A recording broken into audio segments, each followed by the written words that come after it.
Ceremony begins this morning, we are pleased to present the United States Navy Brass Quintet under the direction of Chief Neff.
Please take your seat at this time. Our ceremony will begin shortly. As a courtesy to the rest of the audience and the participants, we ask that you please silence your cell phones and pagers at this time. Thank you.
morning, ladies and gentlemen, and welcome to the National Navy Medical Center here in Bethesda.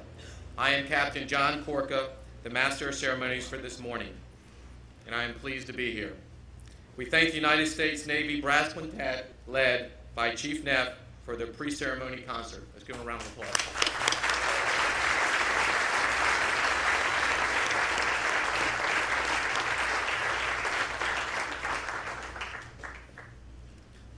On behalf of the Intrepid Fallen Heroes Fund, the Fisher House Foundation, and the National Naval Medical Center, it is my honor to welcome you to the groundbreaking ceremony for the National Intrepid Center of Excellence.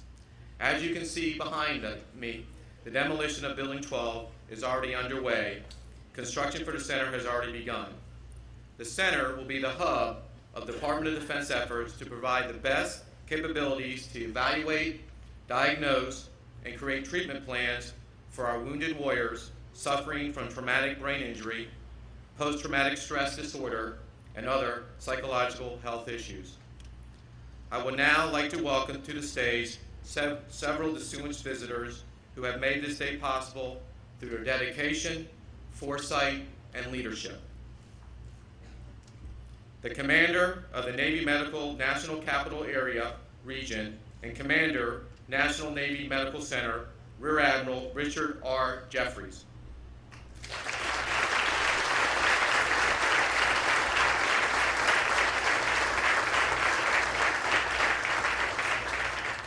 Senior Partner of Fisher Brothers and the Chairman of the Fisher House Foundation, Mr. Ken Fisher.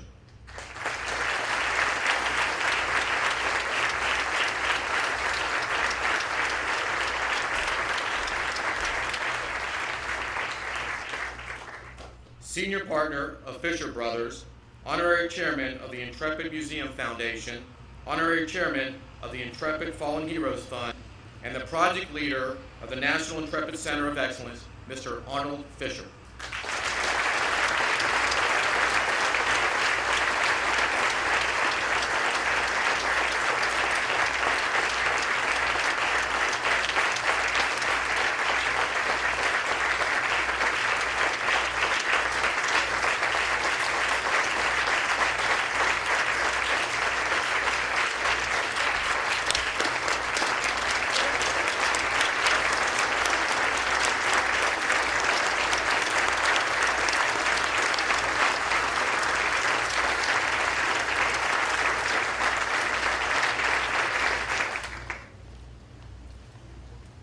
The Vice Chairman of the Joint Chiefs of Staff, General James E. Cartwright.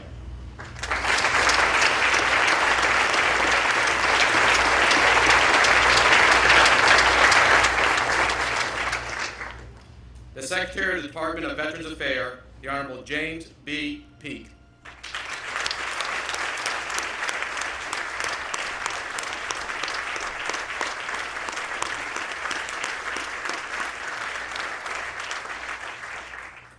And the Secretary of the Department of Defense, the Honorable Robert M. Gates.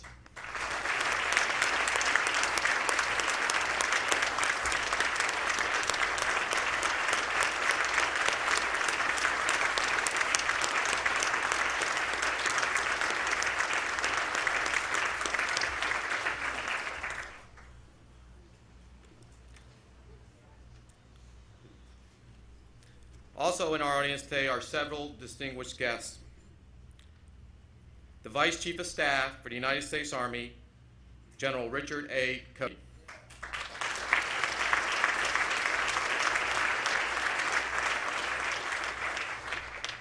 The Vice Chief of Naval Operations, Admiral Patrick Walsh.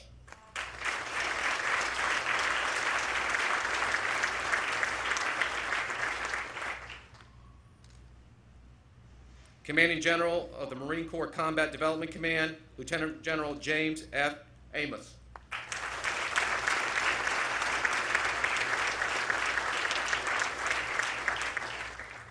Chief of Navy Personnel, Vice Admiral Mark E. Ferguson.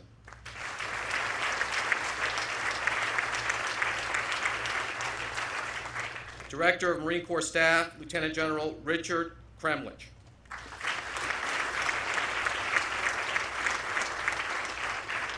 The Surgeon General of the United States Army, Lieutenant General Eric Schumacher.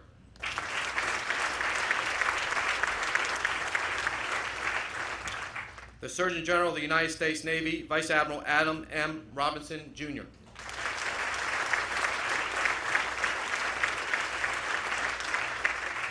The Surgeon General of the United States Air Force, Lieutenant General James G. Rodebush.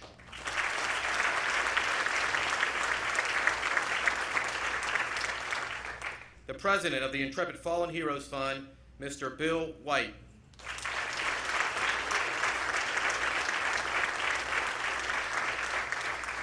Intrepid Fallen Heroes Fund Trustee, Mr. David Winters.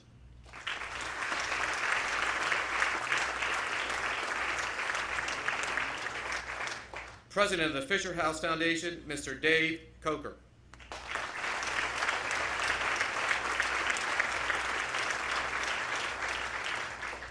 Fisher House Foundation trustees, Mr. Mark Ranger Jones, Mr. John Lowe, and Mr. William Pope.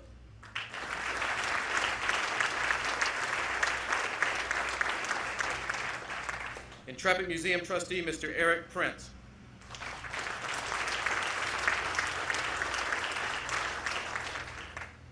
And just joining us, our Secretary of the Navy, the Honorable David C. Winter.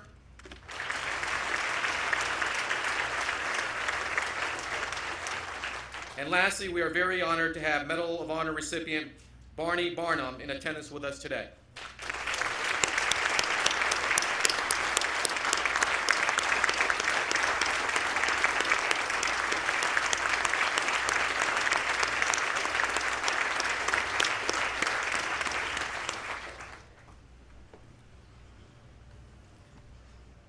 Please rise as the National Navy Medical Center Color Guard advances our national colors and the performance of our national anthem by the United States Navy Brass Quintet. Advance the colors.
Retire the colors.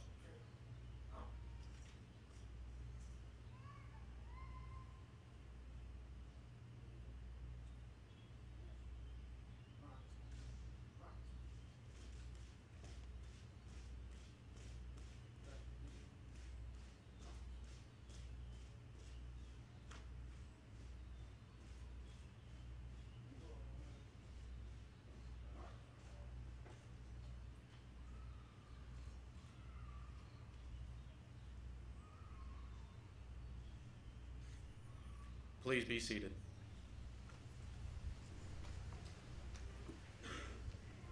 Ladies and gentlemen, please join me in welcoming an outstanding military medicine leader with a tireless commitment to the well-being of our sick and injured sailors and Marines, the Commander of Navy Medicine National Capital Area Region and the Commander of National Navy Medical Center Bethesda, Rear Admiral Richard R. Jeffries.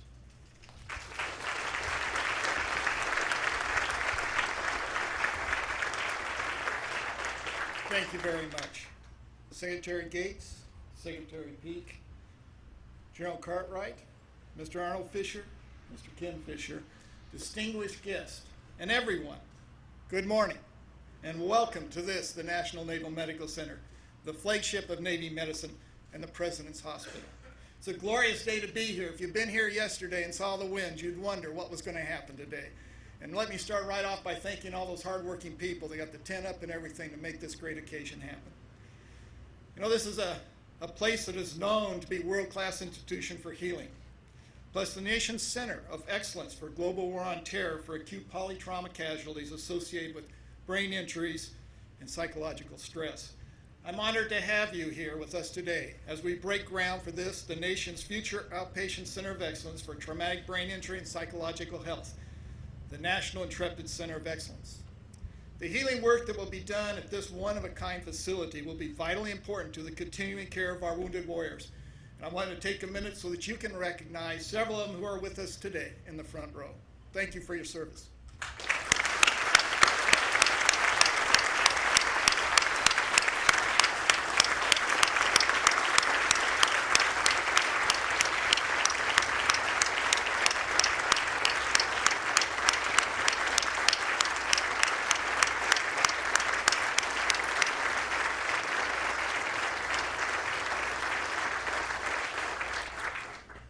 We are very fortunate to have the right and the privilege to take care of these great Americans. Now, having that honor, that in itself is totally worthy of all our efforts that we are doing to make this a reality. But in addition, the cutting-edge research and profound education and learning that will take place in this special facility will be beneficial not only to the military, but to all of medicine and all of society. We thank you for joining us today to be a part of this great moment, the first visual event of the many new buildings and changes coming to this, our National Naval Medical Center campus, that will ensure this space and healthcare complex will continue to have high quality, environmental and community-friendly, world-class facilities to complement our state-of-the-art, high-quality, compassionate, and family-centered tertiary care. The National Naval Medical Center has had a long and glorious relationship with the Fisher House Foundation. Most of you probably know the first military Fisher House was built here on this campus and continues to be filled to capacity, providing a home away from home for the families of our American heroes. With this, the National Intrepid Center of Excellence and our medical center expansion, more family support will be required. Recently, the foundation graciously offered to build several more houses, and the Department of the Navy is right now considering their offer. We look forward to many more years of wonderful partnering with the Fishers and their organization in service to our military members and their families. You know, in 1938, the start of World War II, President Franklin Delano Roosevelt came here and selected this location to build the country's newest world-class, state-of-the-art medical center. It was also the first architect. You can visit the small museum in Building 1 and see his original drawings on a sheet of paper that resulted in our National Naval Medical Center icon, Building Number 1 of today. He was here for the completion of the National Naval Medical Center in 1943, and it was filled to capacity almost immediately. Expansion began, new centers formed. The new National Intrepid Center of Excellence will be the latest in a long line of world-class facilities and centers of excellence built on this, the Navy base at Bethesda. After the ceremony, I invite you all to walk across the street and take a look at the last major National Naval Medical Center expansion, Building 10, our outpatient facility. Mr. Fisher, the Intrepid Fallen Heroes Fund, we thank you for letting us partner with you in making this great dream of creating the National Intrepid Center of Excellence here on this great National Naval Medical Center campus. This endeavor will truly enhance the world-class care we provide our country's soldiers, sailors, airmen, Marines, Coast Guardsmen, their families, and for all those who have borne the wounds of our nation's continued fight for freedom. As Franklin Delano Roosevelt said, the only limit to our realization of tomorrow will be our doubts of today. So let us move forward with strong and active faith. Thank you very much.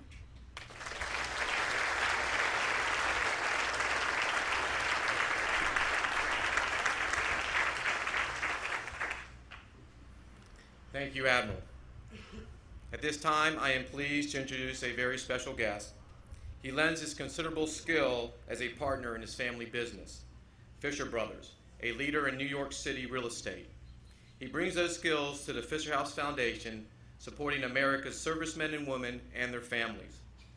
He has made supporting the wounded members of our armed forces and their families the Foundation's top priority, and he is leading in the development of more houses that will be built in the near future. Ladies and gentlemen, the chairman of the board of the Fisher House Foundation, accompanied by his wife, the vice chairman of the Fisher House Foundation, Tammy, Mr. Kenneth Fisher.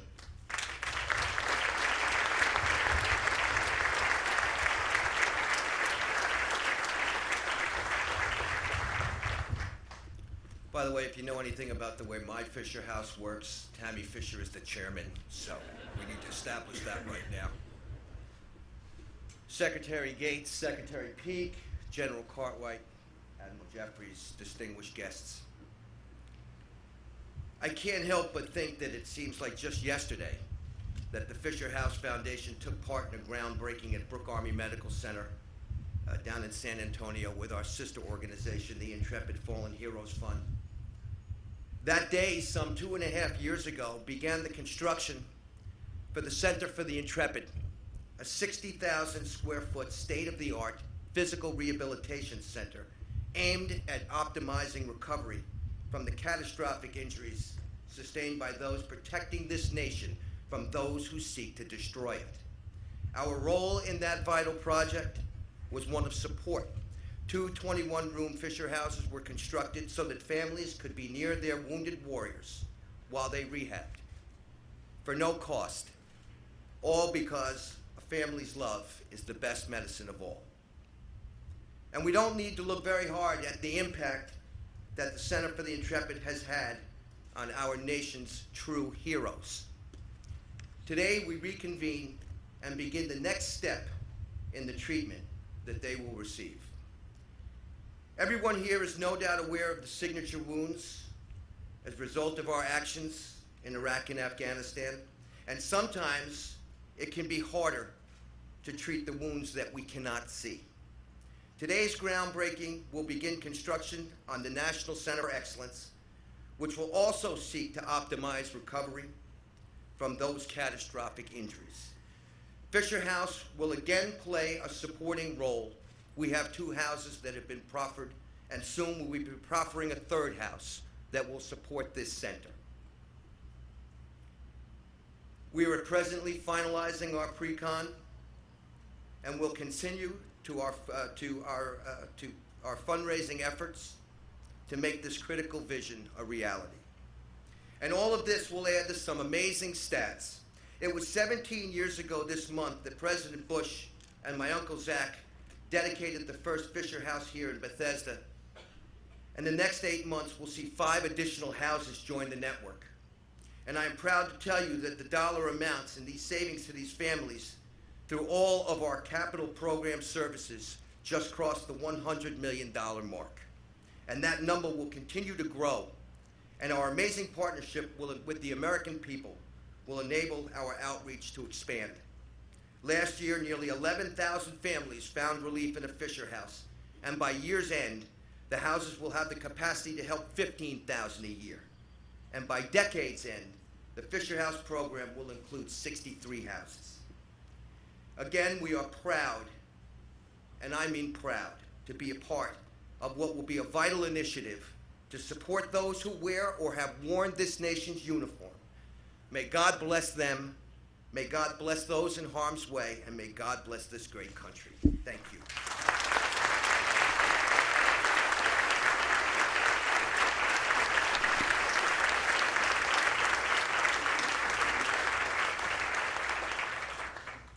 Thank you, Mr. Fisher.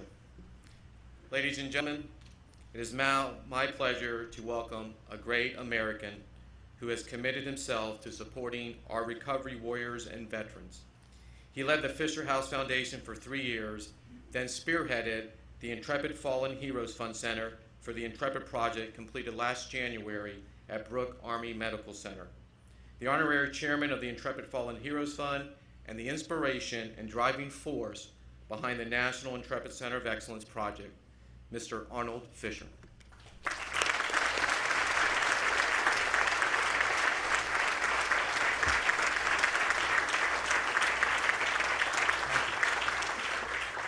Firstly, it's not very, it's hard to follow your son when your son speaks the way he does, as passionately as he does, about the work that Fisher House does. And so I'll try and bear under it, Ken, and try and follow your footsteps. Thank you all for coming today.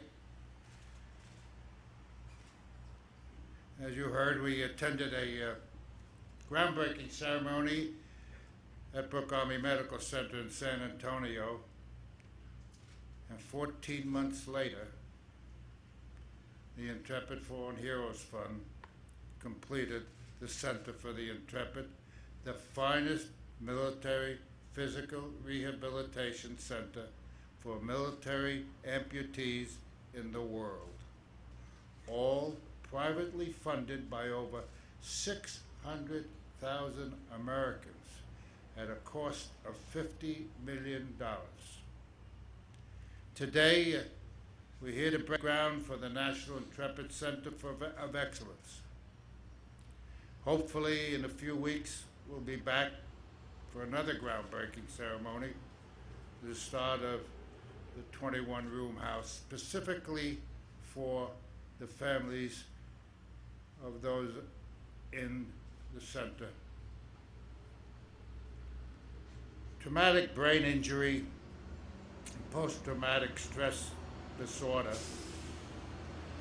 psychological impairment, all medical jargon, are perilously threats to our military personnel. It is only recently that we finally understood that many of the homeless living under our nation bridges suffered from that abnormality. It is only recently also that the RAND report came out identifying the fact that over 620,000 troops, 620,000 troops have been exposed to some form of TBI and PTSD. It is only recently that our country has been galvanized to address this national peril. This new center will be a facility where diagnosis, treatment, and research will be focused on traumatic brain injury patients and other forms of psychological health issues. We are no longer embarrassed to talk about mental health of our brave warriors. They deserve the best care, and this center will be the core of that effort.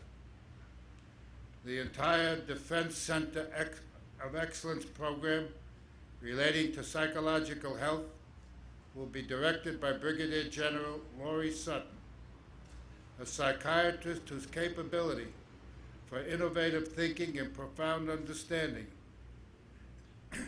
of the challenge of traumatic brain injury, diagnosis, and treatment matches her unparalleled devotion to the American servicemen and women. There are many components of this effort. The National Intrepid Center of Excellence, known as NICoE, will dramatize, centralize, inspire, and energize this important goal. We will provide initial care and, most importantly, follow-up care so that our warriors do not get lost in any system. This is our commitment. This is our mission. This is our vow, not out of charity, but our duty to America. There are, of course, many people to thank, but as always, a few stand out. Mr. Richard Santulli, Chairman of the Intrepid Fallen Heroes, Mr. Marty Edelman, Vice Chairman, General Dick Cody, who I went to when I first thought about it for advice. And as always, he's told me the right way and the right place to begin. Dr. S. Ward Casals, Assistant Secretary of Defense for Health Affairs. Mr. Phil Tobey of Smith Group, the architect for CFI and now for this new project, and the UCLA team headed by Dr. David Hovda, who gave us our initial introduction to this world of traumatic brain injury and inspired us to undertake this effort. Thank you again for coming. Thank you again for supporting this very important mission. And let us begin. Thank you.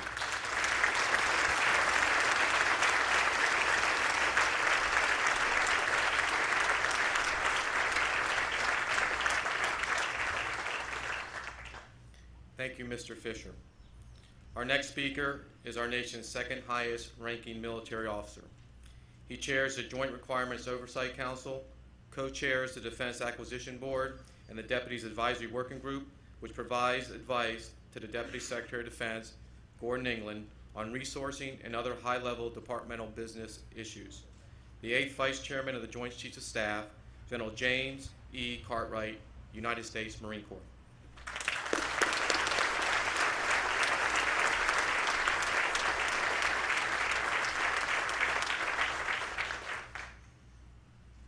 Today and this ceremony commemorates a lot of things.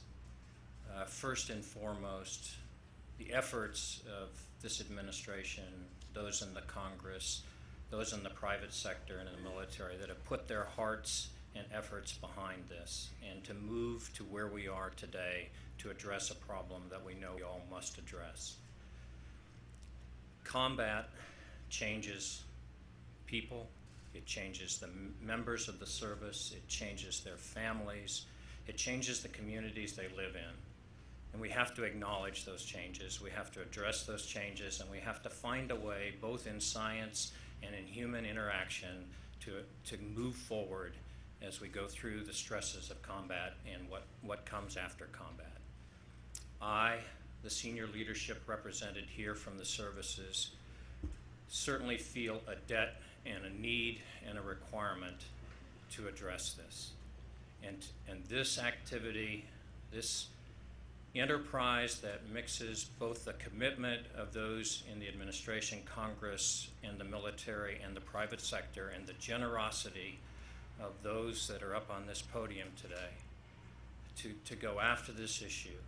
We all are committed to making sure this is not just a short-term flash in the pan. We are committed to making this work, to addressing every problem that we can find and that we can go after. General Sutton, you are going to have an incredible number of bosses. But we are committed. This is absolutely essential. It is overdue. It is something that men and women in uniform deserve, not only from the current conflict, but from past conflicts. And I cannot tell you how much it means to see the people that are here today, who they represent, the private sector doing what it's doing here today and what the Fisher Foundation has done all over the country and all over the world. We all owe you a debt that we'll never be able to repay. But we also owe the men and women in uniform that go forward into conflict and represent this nation's greatest treasure, our youth, that part of our youth that is willing to serve this country and serve something larger than themselves. Thank you so much for being a part of this ceremony. Thank you for what you will do in the future and the hope that this institution and this ceremony brings to many. Thank you.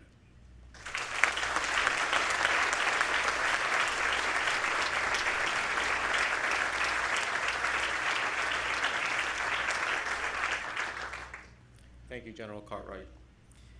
It is my honor to welcome an outstanding advocate for America's millions of veterans and a strong supporter of the Intrepid Fallen Heroes Fund. He is the principal advocate for veterans in the United States government and directs the nation's second largest cabinet department, responsible for a nationwide system of healthcare services, benefit programs, and national cemeteries for Americans' veterans and dependents. The Secretary of Veterans Affairs, the Honorable James B. Peake. Thank you.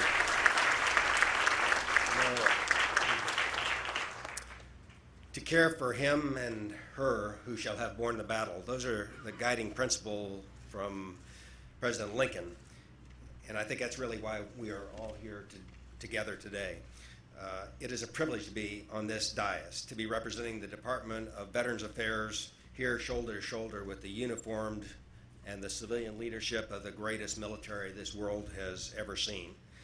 Recognizing really our common mission in caring for our wounded warriors, and in the process highlighting first the tremendous contribution that this world-class facility and the world-class institution that it will house, an institution of caring and inquiry, of education and of compassion, the contribution that it will make to the continuum of care for our wounded warriors. We also are here to express, I think, together a profound appreciation for the Intrepid Fallen Heroes Fund, and frankly, to some of the heroes we all know in this room, and that is the heroes of the Fisher family that have made this possible. Arnold and Ken, it's been a delight to be your friends over many, many years. Many of you know them because of the physical structures that are across our posts and camps and stations and across our VA campuses, homes that really are visible symbols of caring, and the Intrepid Center in San Antonio. But frankly, they do so much more below the scenes and below the radar, less visible and really in supporting our soldiers, sailors, airmen, and Marines around the world. And then as we turn the spade here shortly, we will renew our combined commitment to the best care, the science of the best care, and the most compassionate care. And this Center of Centers really recognizes the family as part of that healing process.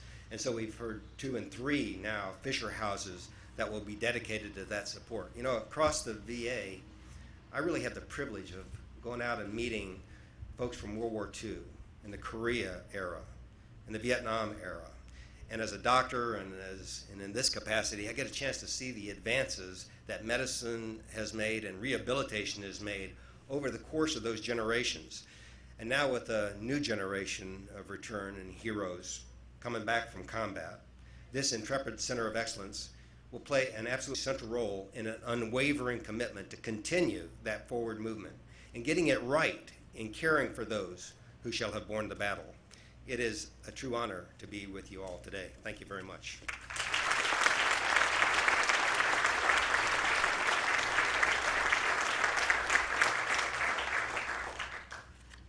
Thank you, Secretary Peake.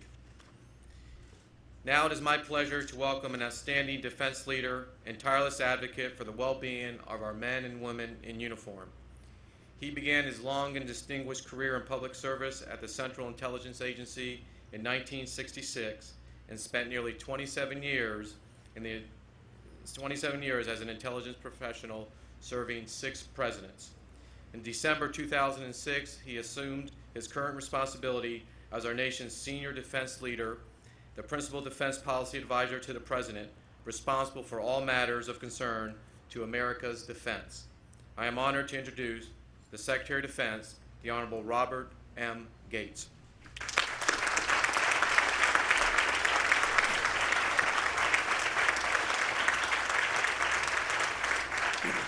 Thank you, Captain Corkum.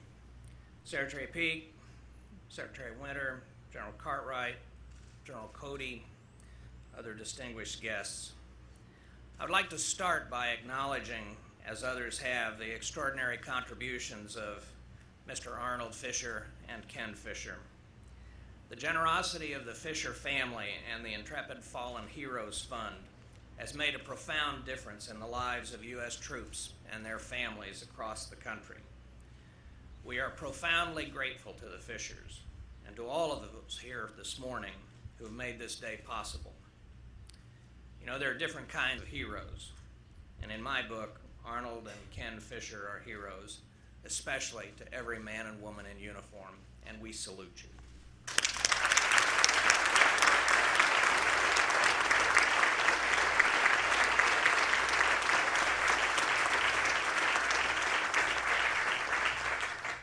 This occasion represents not just the beginning of construction of this facility, but an opportunity to reflect on how far we've come and how much we still have to do to see that men and women who have served America in battle are properly cared for, mind, body, and spirit. The need for this world-class facility has never been more pressing or more important. All wars are terrible in their destructiveness and human cost. The conflicts in Iraq and Afghanistan have presented a unique mix of injuries, stresses, and strains on the men and women of the armed forces. Repeated and extended deployments, a battlefield without front lines against an enemy that does not wear uniforms or obey the laws of war, a conflict where innocent civilians are preyed upon and bear the most frightful costs.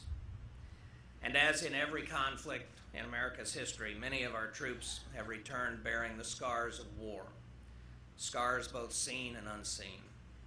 These invisible wounds are in many ways more pernicious, more grievous, because they are not readily apparent and have not always received the attention they should. In Iraq, improvements in armor protection and battlefield medicine mean that many troops survive or even walk away from explosions that in previous wars might well have been fatal. One of the consequences has been an increase in cases of traumatic brain injury, a condition that is still not well understood. More than $150 million in research has been dedicated to TBI, preventive measures as well as diagnosis, treatment, and recovery.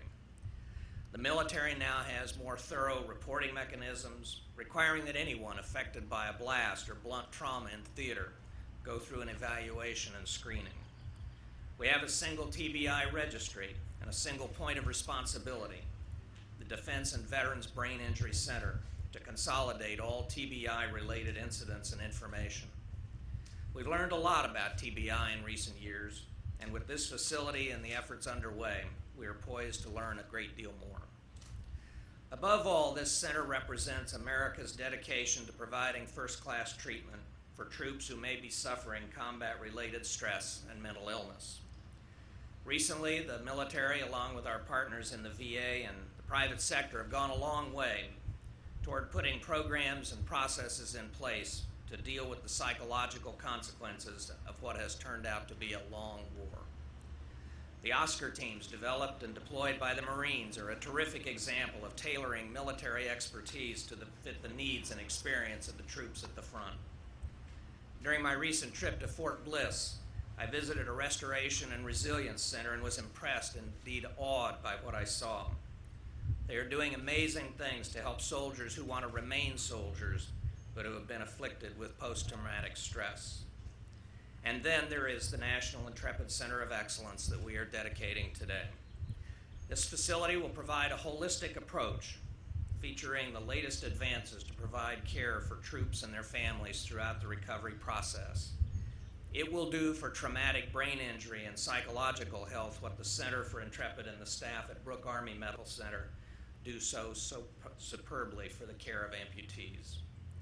This facility will serve as the clinical research and educational arm of the Defense Centers of Excellence for Psychological Health and TBI, a collaborative network promoting resilience, recovery, and reintegration for troops and their loved ones.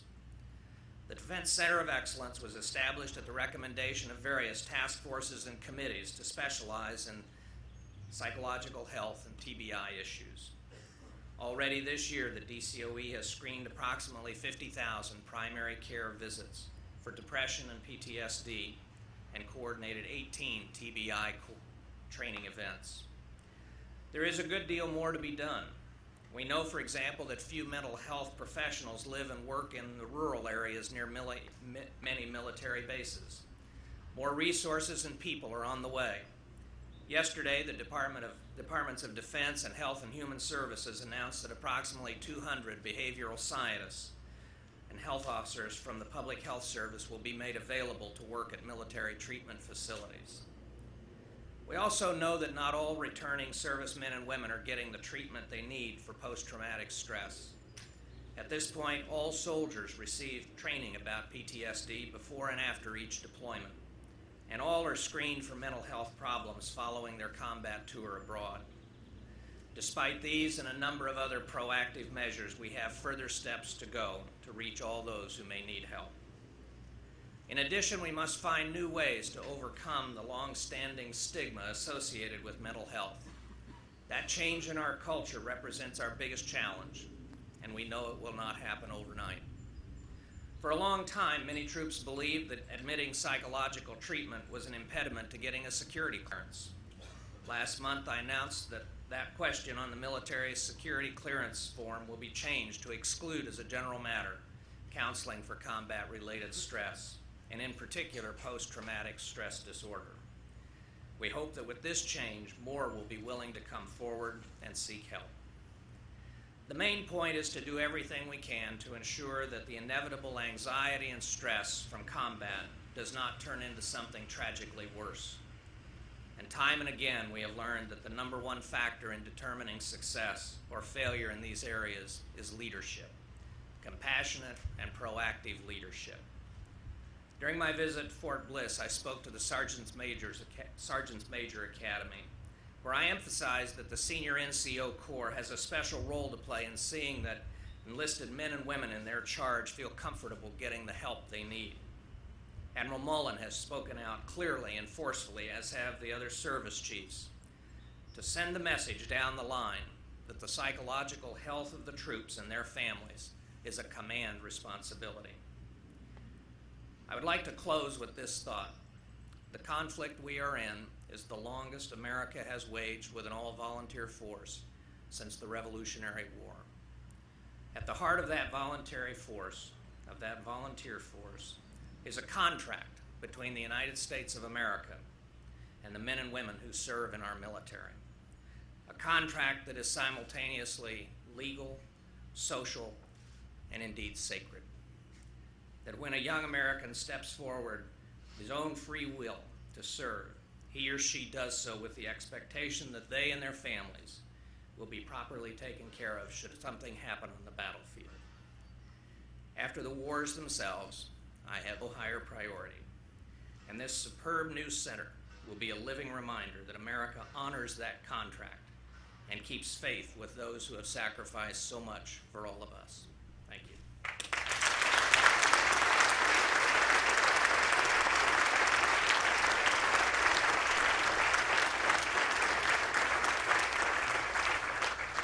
Thank you, Secretary Gates, for those inspiring words. Ladies and gentlemen, it is now the moment that we have all been waiting for, the breaking of ground for this amazing facility. I would like to invite the official party to please proceed to the groundbreaking site, and I ask that our recovering warriors please join them.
Huh? If we could shovel on the count of three and then toss on the count of three. So on the Sir, count if you of can go three, grab your hat and your shovel. shovel. 1, 2, Hi, 3. sir, how are you? Shovel. Count of three, toss. Good 1, general 2, Sutton. 3. Yeah. General Cartwright, you're fired. Admiral Robinson. Sir? You all right? Yes, we're gonna add the rest of it. Please, we're adding the rest of it. have all the shots I Yes, please. You have all the shots you need, folks? Okay, Okay, we're gonna Could I ask you all to come this way? We'll take your shovels and your hats. Grab the shovels and hats. Secretary, you're drafting.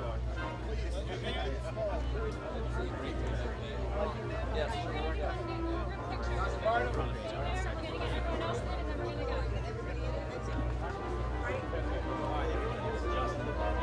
Fred. Fred.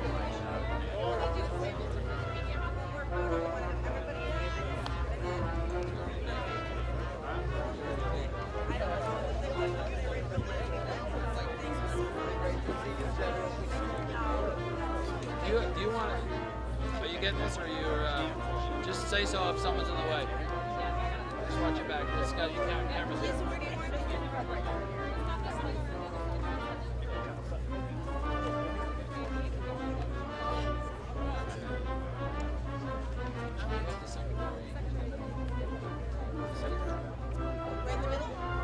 Mr. Secretary, if you can step in the middle, I'm sorry. With the Secretary Gates as well.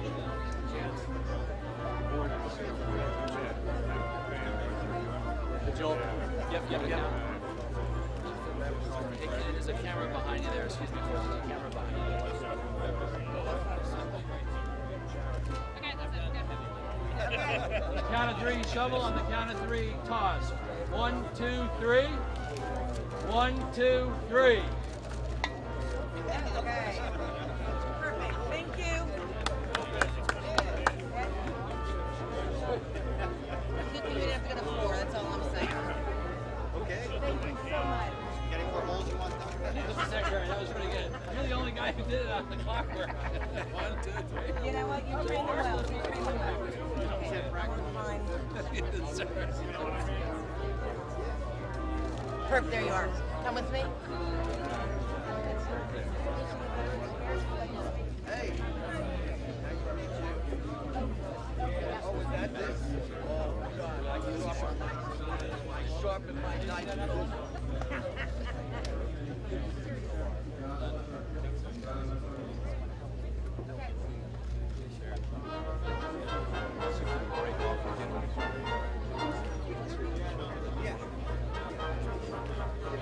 Do me a favor.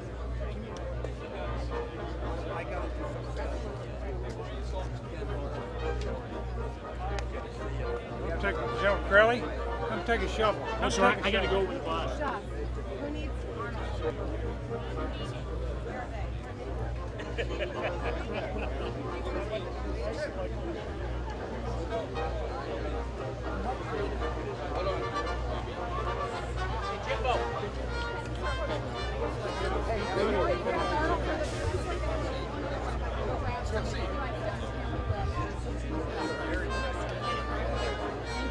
I always need you.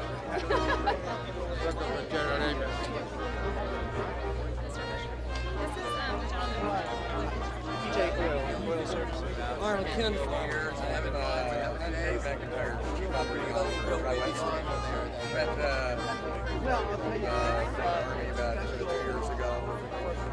I'm gonna try if I can ever get any spare time because I'm back working full time, which I hadn't anticipated. I'm gonna try to go around to some houses. I know Audrey's in Germany right now. Well, we're very try to go see some houses. I'm also teaching a course at night at GW. All right, great. And so it's kind of busy. Can I just grab you for 1 second? How do you guys look up here?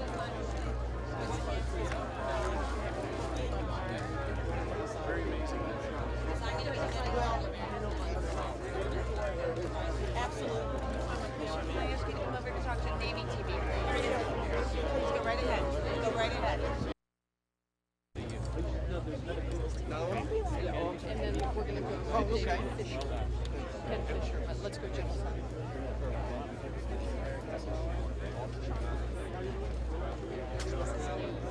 I'm sorry, I think that's good.